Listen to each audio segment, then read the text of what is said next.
Assalamualaikum warahmatullahi wabarakatuh. Semangat pagi, pagi, pagi, pagi. Yes.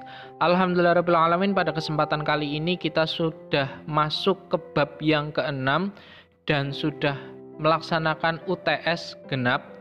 Dan di bab yang keenam ini nanti kita akan belajar mengenai memperkukuh persatuan dan kesatuan bangsa dalam Negara Kesatuan Republik Indonesia. Namun sebelum pembelajaran dimulai, silakan kalian siapkan terlebih dahulu alat tulis, buku cetak, buku tulis kalian, catat atau garis bawahi sesuatu yang penting, dan jangan sungkan apabila ada yang belum mengerti bisa ditanyakan kepada Pak Andi. Kita semestinya bersyukur kepada Tuhan Yang Maha Esa karena telah menakdirkan kita sebagai warga negara Indonesia. Indonesia adalah sebuah bangsa dan sebuah negara yang amat besar yang harus kita banggakan. Indonesia mempunyai wilayah yang luas, kekayaan alam yang melimpah, suku bangsa dan juga bahasa yang beraneka ragam. Tetapi semua itu dapat dipersatukan dalam sebuah ikatan Negara Kesatuan Republik Indonesia. Persatuan secara sederhana dapat diartikan sebagai gabungan, ikatan, kumpulan, dan juga lain sebagainya dari beberapa bagian menjadi sesuatu yang utuh. Kita tahu negara Indonesia merupakan gabungan dari berbagai macam suku, berbagai macam kebudayaan, dan juga berbagai macam agama. Namun, entah kenapa Indonesia itu dapat menjalin suatu persatuan yang utuh dan menjadi sebuah negara yang merdeka. Bersatunya negara Indonesia itu didorong oleh kemauan yang sadar dan penuh tanggung jawab untuk mencapai kehidupan bangsa yang bebas dalam suatu wadah negara yang merdeka, berdaulat, adil dan makmur, dan terbebas dari belenggu penjajahan. Sejarah mengajarkan betapa pentingnya persatuan dan kesatuan itu. Penjajah berhasil mencengkramkan kuku penjajahannya di bumi Nusantara ini hingga beratus-ratus tahun lamanya karena kita melupakan senjata kita yang paling ampuh, yaitu persatuan dan juga kesatuan. Kelalaian kita itu dimanfaatkan oleh penjajah, khususnya Belanda, dengan politik pecah belahnya atau biasa disebut dengan divide et impera. Konsep kesatuan yang kita anut meliputi dua aspek atau dua konsep. Yang pertama adalah aspek alamiah atau biasa disebut dengan konsep kewilayahan yang meliputi wilayah darat, laut, dan juga udara. Sedangkan aspek yang kedua yaitu aspek sosial yang terdiri dari politik, sosial, budaya, ekonomi, pertahanan, dan juga keamanan. Berdasarkan konsep wawasan Nusantara, negara Indonesia memiliki karakteristik sebagai berikut. Terdapat 4 karakteristik, diantaranya yang pertama adalah negara kepulauan, yang pengertiannya adalah suatu wilayah lautan yang ditaburi dengan pulau-pulau, baik pulau besar maupun pulau-pulau kecil. Yang kedua adalah konsep utamanya adalah manunggalnya atau bersatunya wilayah laut, darat, dan juga wilayah udara. Kemudian yang ketiga, laut atau perairan merupakan wilayah pokok, bukan merupakan wilayah pelengkap. Dan yang terakhir, laut merupakan bagian yang tidak terpisahkan dari daratan, bukan pemisah antar daratan dan juga pulau yang satu dengan yang lainnya, tetapi adalah sebagai penghubung antara satu wilayah dengan wilayah lain. Kemudian, bagaimanakah perwujudan konsep kesatuan bangsa dalam aspek sosial? Yang tadi saya sebutkan ada aspek politik, ada aspek ekonomi, kemudian ada aspek sosial, pertahanan, dan juga keamanan. Mari kita simak penjelasan berikut. Yang pertama adalah perwujudan Kepulauan Nusantara sebagai suatu kesatuan politik. Pengertiannya, yang pertama adalah bahwa keutuhan wilayah nasional dengan segala isi dan juga kekayaannya merupakan suatu kesatuan wilayah, wadah, ruang lingkup, dan juga kesatuan mitra bagi seluruh bangsa Indonesia, serta menjadi modal dan juga milik kita bersama. Yang kedua adalah bahwa bangsa Indonesia terdiri dari berbagai macam suku, dan juga berbicara dalam beraneka bahasa daerah, memeluk meyakini berbagai macam agama dan juga kepercayaan terhadap Tuhan Yang Maha Esa, harus merupakan satu kesatuan bangsa yang bulat dalam arti seluas-luasnya. Kemudian yang ketiga, bahwa secara psikologis bangsa Indonesia harus merasa satu nasib, satu penanggungan, sebangsa dan setanah air, serta mempunyai satu tekad dalam mencapai cita-cita bangsa Indonesia. Kemudian bangsa Indonesia meyakini bahwa Pancasila adalah satu-satunya falsafah serta ideologi bangsa dan negara yang melandasi serta membimbing dan juga mengarahkan bangsa menuju tujuan Indonesia. Kemudian yang kelima, kehidupan politik di seluruh wilayah Nusantara merupakan suatu kesatuan politik yang diselenggarakan berdasarkan Pancasila dan juga Undang-Undang Dasar Negara Kesatuan Republik Indonesia. Yang berikutnya, bahwa seluruh kepulauan Nusantara merupakan kesatuan hukum dalam arti bahwa hanya ada satu hukum yang mengabdi kepada kepentingan nasional.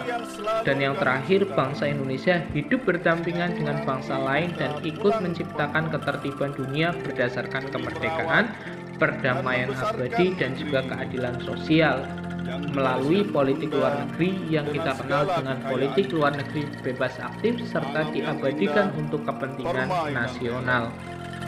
Yang kedua adalah perwujudan Kepulauan Nusantara sebagai satu kesatuan ekonomi. Penjelasannya yang pertama adalah bahwa kekayaan wilayah Nusantara baik potensial maupun efektif adalah modal dan juga milik bersama bangsa Indonesia, dipergunakan untuk keperluan hidup sehari-hari dan harus tersedia merata di seluruh wilayah tanah air. Yang kedua, tingkat perkembangan ekonomi harus serasi dan juga seimbang di seluruh daerah tanpa meninggalkan ciri khas yang dimiliki daerah-daerah dalam mengembangkan ekonominya. Dan yang terakhir, kehidupan perekonomian di seluruh wilayah Nusantara merupakan suatu kesatuan ekonomi yang diselenggarakan sebagai usaha bersama berdasar atas asas kekeluargaan dan ditujukan bagi kemakmuran seluruh masyarakat.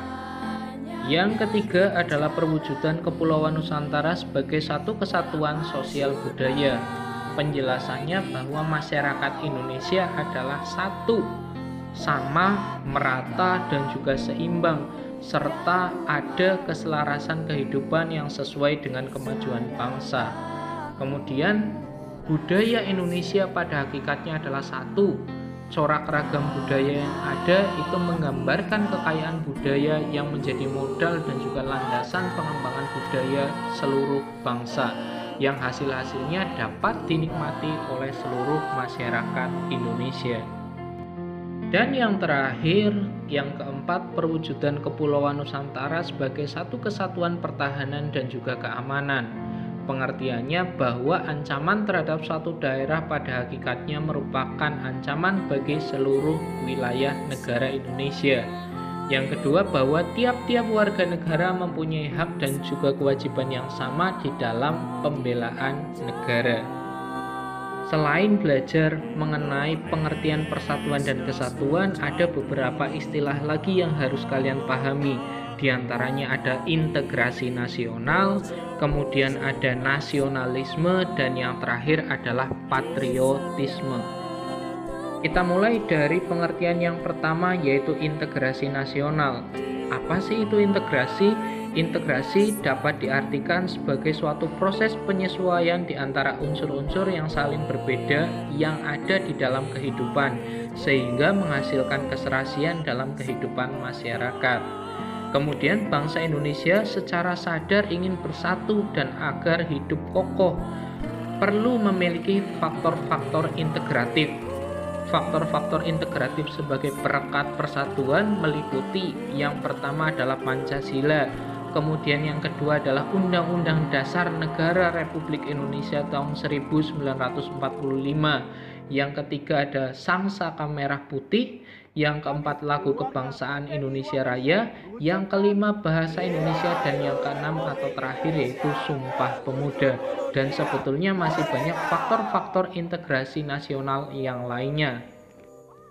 Yang berikutnya adalah pengertian nasionalisme.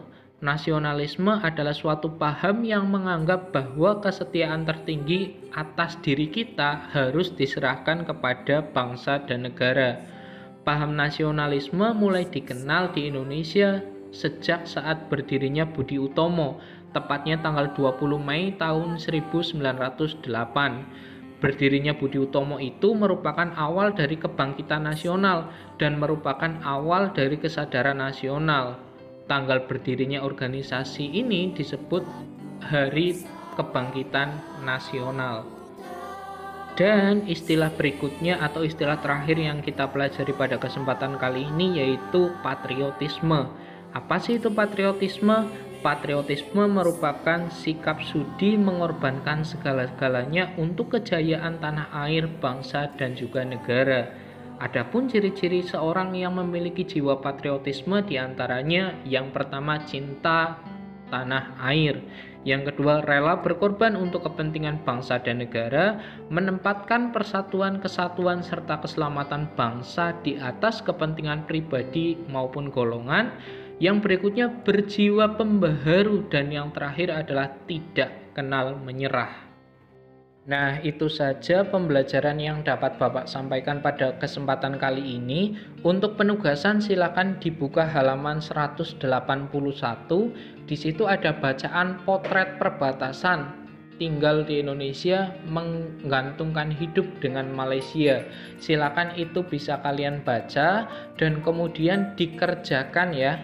Dikerjakan huruf A dan juga D saja. Huruf A dan juga D, untuk B dan juga C-nya tidak usah. Untuk penugasan bisa dikirimkan melalui Google Classroom masing-masing, dan apabila tidak memiliki kuota bisa dikirimkan melalui WA kepada Pak Andi. Terima kasih untuk pembelajaran kesempatan kali ini. Tetap semangat dan selalu jaga kesehatan.